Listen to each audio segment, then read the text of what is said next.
All right, now we're going to talk about probability using dice. So I've recreated the chart that we had before,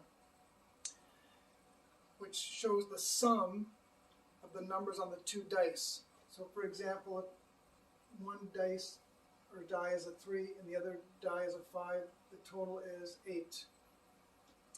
But first, do you ever count your blessings? Do you ever consider how fortunate you are?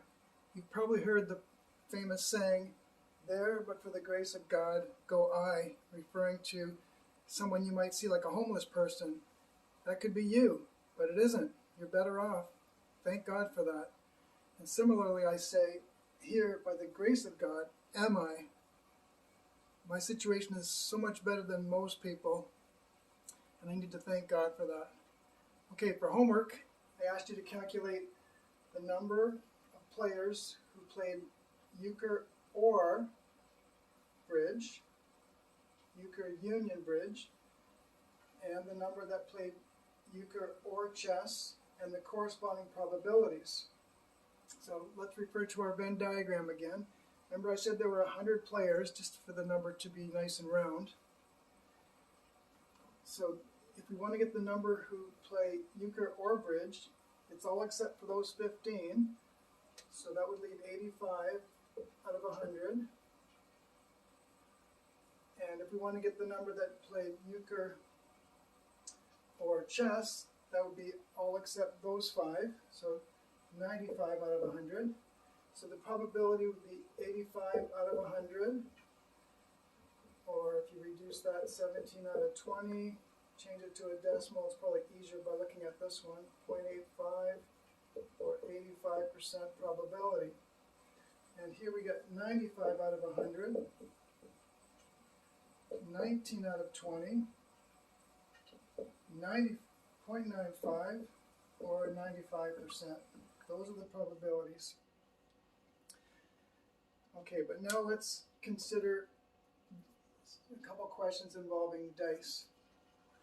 By the way, if it wasn't 100, you'd have to divide by that number. So the fractions would be maybe reducible. You have to use a calculator to get the percentage possibly. But I just chose 100 to make it nice and easy. Okay, let's say we want to calculate using two dice the probability of getting a total of, let's say, 5 union or a total of 7. So using our formula, that's the same as the probability of getting a total of 5 plus the probability of getting a total of 7 minus the probability of getting a total of 5 and 7. In other words, the intersection. So what's the probability of getting a total of 5? Well, if you look at our chart, there's 4 5s. So 4 out of 36. Probability of getting a 7, 1, 2, 3, 4, 5, 6. So 6 out of 36 minus the probability of getting both, but you can't get both, so that's 0. Because these two sets are disjoint. There's no intersection.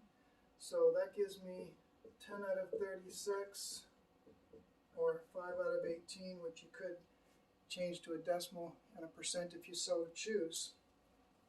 Now let's change this up a little bit. Let's go for the probability of getting a total of, let's say, 6 or a pair, 2 3s or 2 6s, that kind of thing. So that would be probability of getting a total of 6 or probability of getting a pair minus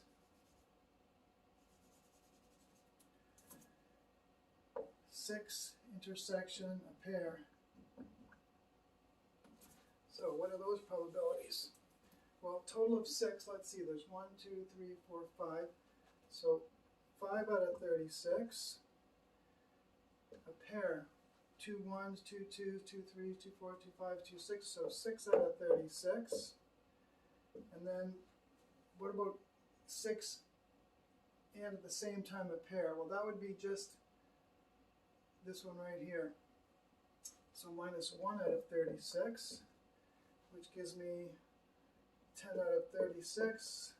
Just by coincidence, the same answer as before, but that's not the point. So it all depends if there's an intersection or not. Okay, see you next time.